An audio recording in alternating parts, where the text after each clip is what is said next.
Before we get technical, let's start where this story belongs, in the dark. Not the poetic kind, but the real, absolute darkness soldiers faced when fuel ran out, batteries froze, generators failed, and open flames meant death. In trenches, bunkers and field hospitals from the late 19th century through both world wars, light was survival. Reading a map, treating a wound, signalling a unit, or simply keeping morale intact depended on it. When candles were too dangerous and batteries too rare, soldiers leaned on a crude but dependable trick that looked almost laughable at first glance. Rust, vinegar, and scrap metal producing usable electricity. This wasn't folklore. It was chemistry, pressed into service by necessity, and it still works today. Military logistics have always struggled with electricity. Early dry-cell batteries were expensive, unreliable in cold weather, and hard to replace in the field.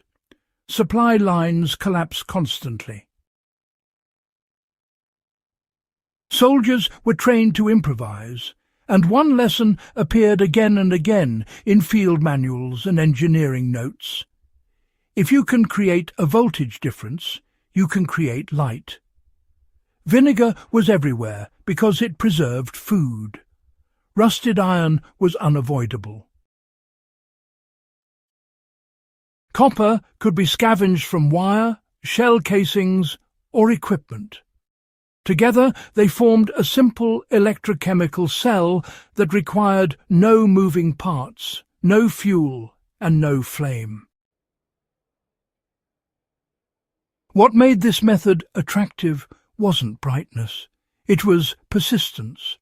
As long as the liquid remained acidic and the metals remained intact, the reaction continued quietly and safely. So, this method works because vinegar is, well, a weak acid, usually acetic acid, and rusted iron is, chemically speaking, really eager to react. When iron and copper are placed into an acidic solution without actually touching each other, electrons move from the iron to the copper through an external path. That movement of electrons, that's electricity. Rust, often misunderstood as just useless decay, actually increases the surface area and, accelerates the reaction. Soldiers noticed that older, more corroded nails produced more consistent results than shiny new ones. So, this setup is a basic battery, quite similar in principle to the earliest experiments by Alessandro Volta.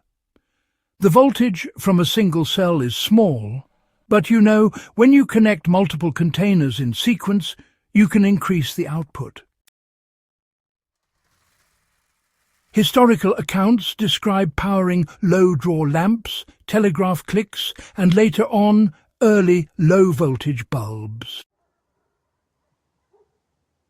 Field engineers documented this technique primarily as an emergency solution. In damp bunkers where candles consumed oxygen and attracted attention, a faint but steady glow was safer. Medics used these setups to keep minimal light during surgeries when generators were offline. Prisoners of war used it to maintain clandestine signalling systems. Resistance groups relied on it because the materials looked harmless and unimportant. What mattered most was that this power source was silent, smokeless, and hard to confiscate. Vinegar containers didn't raise suspicion. Rusted nails were everywhere. Copper wire could be hidden easily. Even if discovered, the setup looked too crude to be threatening. For modern survivalists and history-minded builders, this technique offers more than nostalgia. It provides a lesson in resilience. In a grid-down situation, light equals control. This method won't power appliances, but it can power low-voltage LEDs, small radios designed for minimal input, or emergency signal lights. Applying this today starts with, well, understanding scale. A single container won't do much, honestly. Several small jars wired together in series will. Using iron nails and copper wire immersed in vinegar creates a usable current. Keeping the metals from touching inside the liquid is essential. Soldiers often wrapped one electrode in cloth to prevent contact. Refreshing the vinegar periodically keeps the reaction active. This setup works best indoors, away from freezing temperatures. Cold slows chemical reactions, a lesson learned painfully during winter campaigns.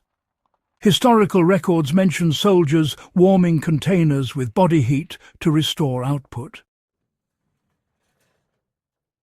This wasn't forgotten because it failed. It was abandoned because industrial batteries became cheap, standardized, and powerful. Convenience replaced resilience. Modern batteries are sealed, efficient and disposable, but they are also, well, finite. When they die, they are dead. The rust and vinegar cell is alive as long as chemistry allows it. There is also, a psychological reason this technique disappeared. It looks primitive. Modern culture equates complexity with progress. Wartime necessity taught a different lesson. Simple systems fail less often. The real value of this hack isn't the light it produces. It's, well, the mindset it represents. Soldiers weren't out there trying to recreate civilization in the field. They were just trying to solve one problem with whatever was available. That philosophy, really, is what allowed this technique to survive quietly across centuries of conflict. Today, it serves as a reminder that electricity doesn't belong exclusively to factories and power plants. It belongs to chemistry, physics, and, well, human ingenuity. When everything modern fails, the old solutions don't suddenly stop working. In disasters, wars and prolonged outages, light is one of the first comforts to disappear and one of the most psychologically important to restore. Knowing how to produce it without flame or modern infrastructure gives you options. That is why soldiers trusted this trick and why it deserves remembering. If you value forgotten survival knowledge, historical engineering, and the quiet brilliance of low-tech solutions that refuse to die, make sure to subscribe to the channel. Share this video with anyone who believes history still has lessons worth learning.